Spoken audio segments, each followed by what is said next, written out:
Mike Gill, great to talk to you. Good to be back on the show, and congratulations on all your success. Listen, PG has been institutional staple of 97.3 for a long time, so I don't know. I'm gonna give 196 the nod, but just by a little bit. I got to tell you a quick story here. We are setting up. We have a huge press conference with 18 of our top stars at 2 o'clock Pacific, 5 o'clock there on the East, live on UFC.com. John Jones and Daniel Cormier back together again on the stage. But we've had fans lined up for weigh-in today since 8:30 this morning. Weigh-ins aren't until 4 o'clock your local time. So it's just the madness, the chaos, and just the general intensity this week has been something now going on my 8th year with the UFC. Wow. It's been pretty special to watch. You're all over. You cannot get yourself out of the middle of those fights in these these pictures. You can't get yourself out of the middle of those things. Well, let me tell you something about South Jersey people. We always find ourselves in the middle of a scrap. And one of the fun parts about my job is getting to work so closely with what I think are some of the best conditioned athletes in the world. And look, at the end of the day, we're a fight sport. And when you put guys who are going to be in the octagon a couple of days from now, nose to nose, sometimes unpleasantries are exchanged, and that's what's happened over the last week or so. Yeah, McGregor, Diaz. Now, McGregor's moving up a couple of weight classes. This was kind of a surprise fight, right? It is. He was originally supposed to challenge for the 155-pound title against our champion, Rafael Dos Anjos. RDA pulls out with an injury, and this is what Conor is all about. He says, I don't care. I've got my fans traveling from all over the world to Las Vegas. Get me an opponent. I don't care who. I don't care which weight class. Get me an opponent. So he meets Nate Diaz, a 155-pound fighter. They're going to fight at 170 pounds. Nate is, for lack of a better word, just one of those nasty, in-your-face type of fighters. This is going to be an absolute battle. And the crazy part, the storyline that's really emerged here this week is Conor is our 145-pound champion. He says with a win tomorrow night, live on pay-per-view, that he will move up and challenge our 170-pound champion, Robbie Lawler, for the title.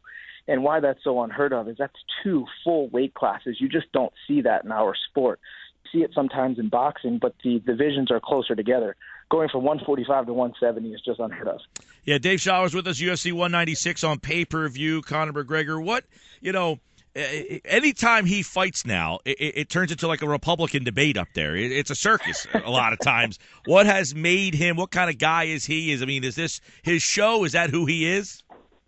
This is who he is on and off the camera. He tells you just like he sees it, and he's become one of the most mainstream, global, iconic athletes that we've had in a long time. And it's been really interesting to see the rise of Conor McGregor alongside the rise of Ronda Rousey and some of our other top stars. This sport is really starting to pique mainstream interest across the board. We've got Sports Center here. They've been broadcasting live all week. We've got Fox Sports 1 here. We've got television crews from Canada and Brazil and Asia and Europe and all over the world.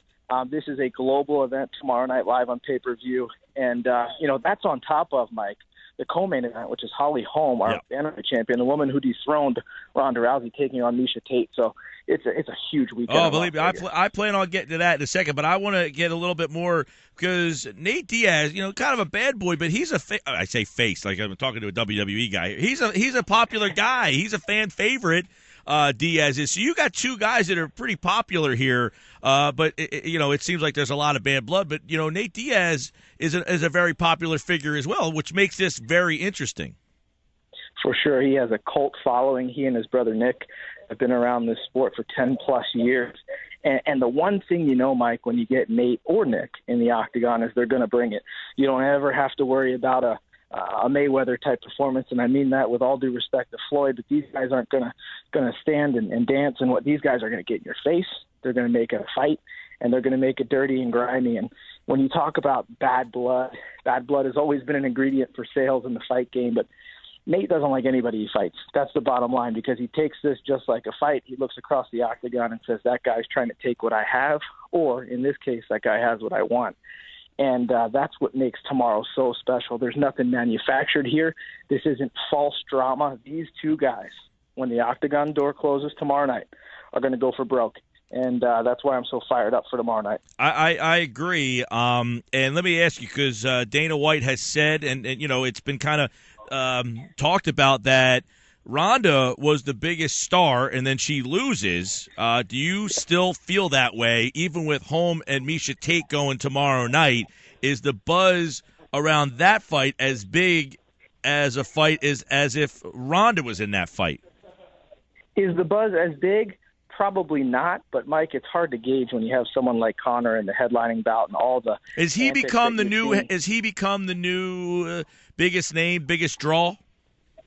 He and Ronda are 1A and 1B.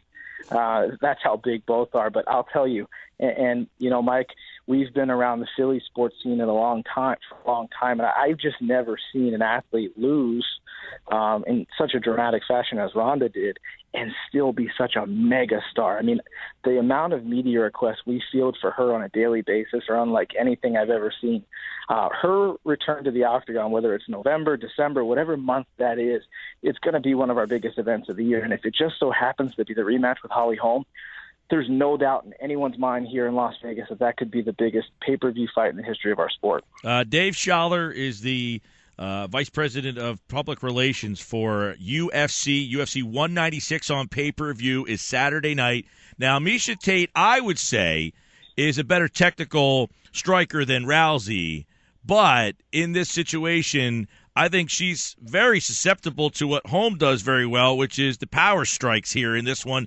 So, I don't know. Do you think this is a better matchup for Holly Holm, or is Miesha Tate going to shock everybody by winning this one? Here's the X factor. Miesha is an incredible wrestler, and she pushes the pace. We haven't seen Holly have to deal with somebody with the wrestling pedigree so far in her MMA career of Miesha Tate. Miesha, being a longtime veteran, the former Strikeforce bantamweight champion, she knows how to make a fight on her terms. So it's going to be very interesting to see Holly coming over from pro boxing and kickboxing, had instant success in our sport, how she deals with such a savvy veteran. You mentioned some different advantages to the different styles of fights. Tomorrow night is going to be about Holly controlling the center of the octagon. If she can control the center of the octagon, she'll dictate the pace of the fight. But if Miesha's able to use her striking to set up her takedown, to set up her submission game, it's a whole new ball game. And you better believe, wherever she is in California tomorrow night, Ronda Rousey's going to be watching this fight. I would think so. What's for you guys? Now, you're a PR guy, Sholler. Is Holly Holm winning best for business for UFC on Saturday night? Well, the one thing Mike, and the one thing I love about you is you've been a fan of the fight game for a long time. You can't bank on anything in this sport. One punch, one kick, one submission can change it all. So we don't really think about the what-ifs. I will tell you this. If she wins this fight tomorrow night, Holly Holm, if she defeats Miesha Tate, the rematch with Ronda Rousey will be the biggest fight in UFC history, bar none. However, if Miesha pulls off this fight, the bad blood that she has with Ronda Rousey, that is a massive fight for the sport as well. The good news is both of those situations are great problems to have. You'll probably be in the middle of it. I will probably, whether I want to or not, find my way in the middle of it. You could. Dave Scholler's with us. Dave, what else is on the card that if you're getting the pay-per-view tomorrow night that you're excited about? Well, we've got a woman kicking off the main card, 7 p.m. on the West, 10 p.m. in the East. Her name is Amanda Nunez, and she fights in the same division as Holm, Tate, and Rousey. She is one of the up-and-coming fighters in that division. It would not surprise me between now and this time next year as she's fighting for a title. Another great fight, Corey Anderson. Corey actually trains not too far from your studios. He trains with Frankie Edgar up near the Toms River area. He's taking on a very, very tough veteran in Tom Lawler. This could be a coming-out party for Corey Anderson. And why it makes sense, Mike, you put a young guy like Corey on this card, and he gets all the value and the publicity and all the exposure that Conor and Holly bring to the table. So it's a huge platform for him.